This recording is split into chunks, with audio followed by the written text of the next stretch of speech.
আসসালামু আলাইকুম রহমতুল্লাহি ওবরকাতুহু।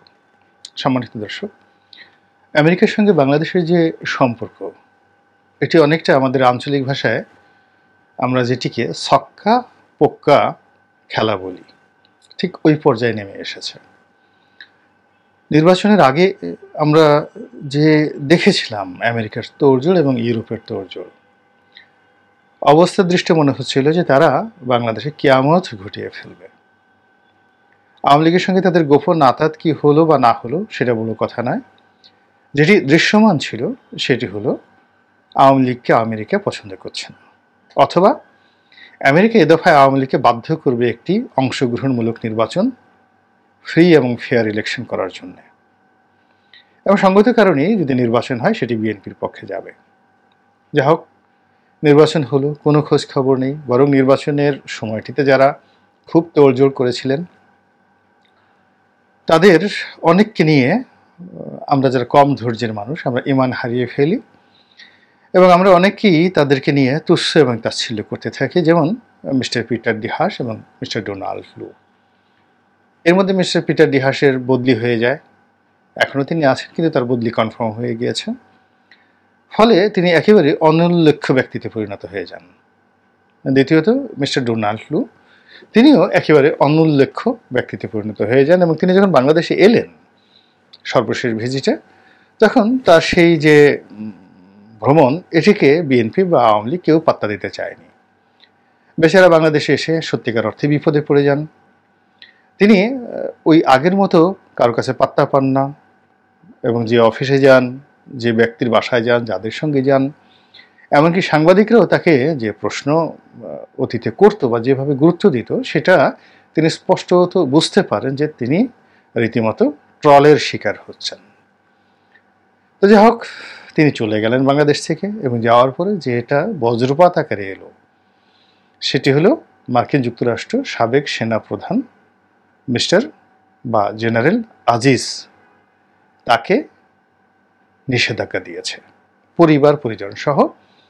এবং সে নিষেধাজ্ঞাটা যেন তেন নিষেধাজ্ঞা নয়, ভিসা নিষেধাজ্ঞা নয়, একটা যে আইন ক্লিপ্টোক্লেসি, সে আইনের সহজ এবং সরল ব্যাখ্যা হলো যে একটা সম্প্রদায়, চোরের গোষ্ঠী, চোরের দল, এই চোরের দল চুরি করে জনগণের টাকা এবং রাষ্ট্র ক্ষমতাকে ব্যবহার করে তারা জনগণকে ভয় দেখায় এবং জনগণের বিশ্বাস ভালোবাসা নষ্ট করে দিয়ে আরো অনেক কিছু করে।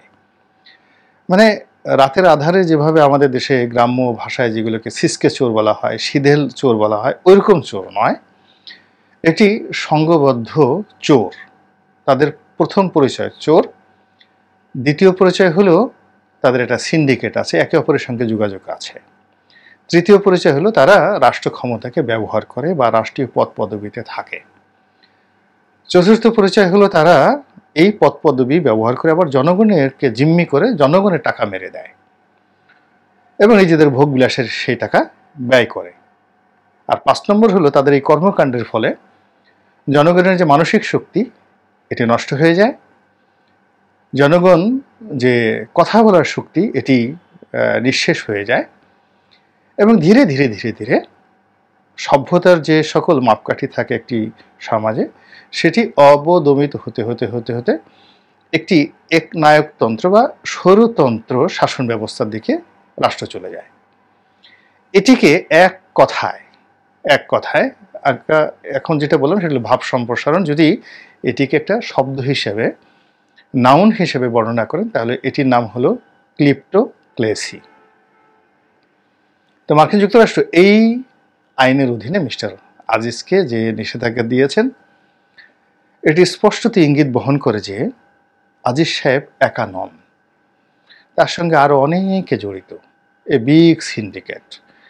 এবং এটি আপনি চিন্তা করতে পারেন একেবারে মাটির নিচে গিয়ে, যেখানে আগ্নেয়গিরির অগ্নুৎপাত হওয়ার আগে যে লাভাগুলো ফুটফুট করে টকবগিয়ে ফুটে, সে জ্বলন্ত লাভার মতো।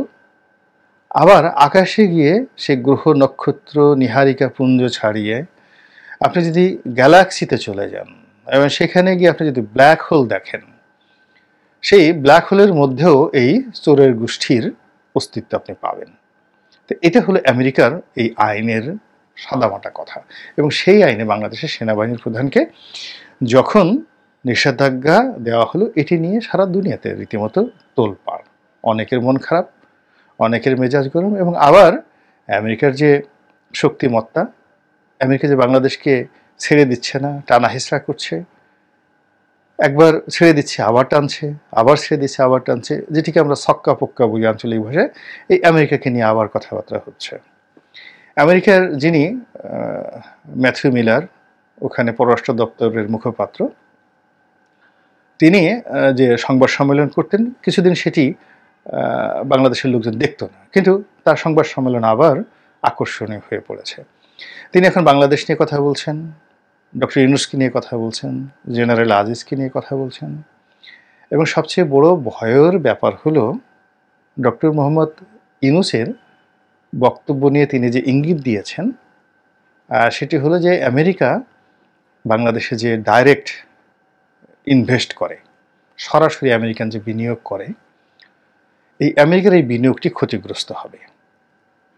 এবং এই বিষয়টি তারা খুব, যাকে বলে, আন্তরিকতা নিয়ে, দৃঢ়তার সাথে, সতর্কতার সাথে এই জিনিসগুলো তারা তদারক করছে, বিচার করছে, বিশ্লেষণ করছে ডক্টর ইউনূসের বিচার প্রক্রিয়া।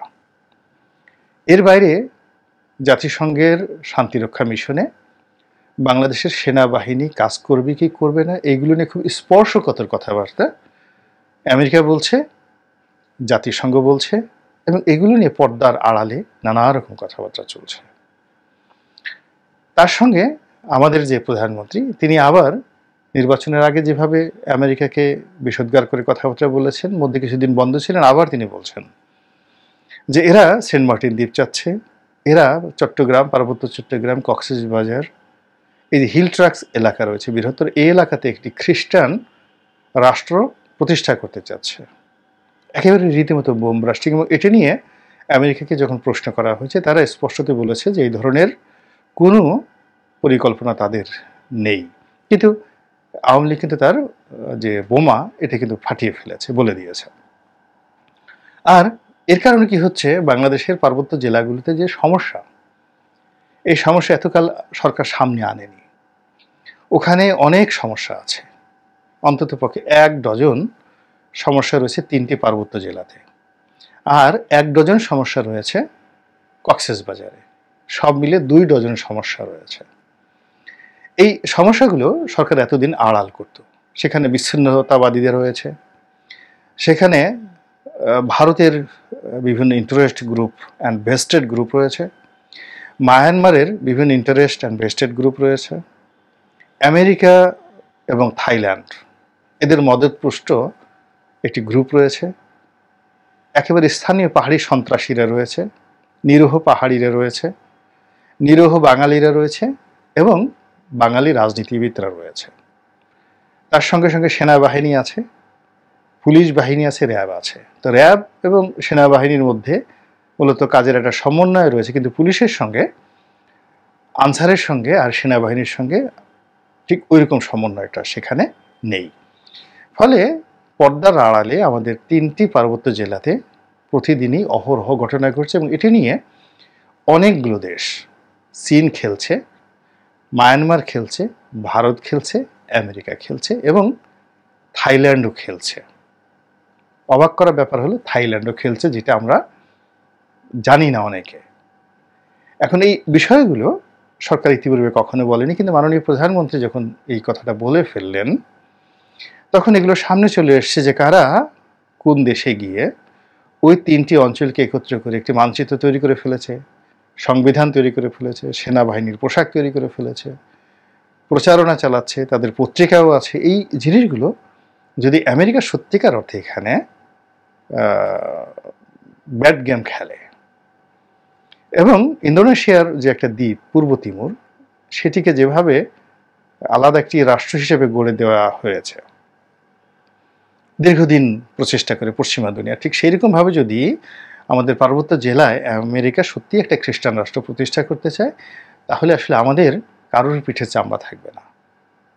এবং এই বাংলাদেশের যে মানচিত্র, সেই মানচিত্র নিয়ে টানাটানি শুরু হয়ে যাবে। কাজেই প্রধানমন্ত্রীর যে বক্তব্য, এটা যেন তেন বক্তব্য নয়, তিনি এটা বলে ফেলেছেন এবং এটি নিয়ে আমেরিকা যেহেতু রেসপন্ড করেছে এবং যেহেতু বাস্তবে অনেকগুলো সমস্যা আছে, তো কাজেই আগামী যে দিনগুলো, সেই দিনগুলোতে বাংলাদেশের সঙ্গে সম্পর্কে আমেরিকার এবং সেই ভিসা নিষেধাজ্ঞা, ক্লিপ্টোক্লেসিতে জেনারেল আজিজকে আবার এখন বেনজিরের মতো শাস্তির আওতায় আনায়, বিচারের আওতায় আনার জন্য একটি পক্ষ যে তোড়জোড় করছে এবং সব কিছু কেমন যেন এলোমেলো হয়ে গেছে। এবং তার সঙ্গে আবার এখন নরেন্দ্র মোদী শপথ নিলেন, একটা কোয়ালিশন সরকার হলো, প্রধানমন্ত্রী সেখানে ছুটে গেলেন এবং স্পষ্টতই প্রধানমন্ত্রীর যে অ্যাটিটিউড, চেহারা, সেখানে ঠিক ওইরকম জৌলুস ছিল না অতীতের মতো। এটা হতে পারে যে তিনি ক্লান্ত, তার বয়স হয়েছে।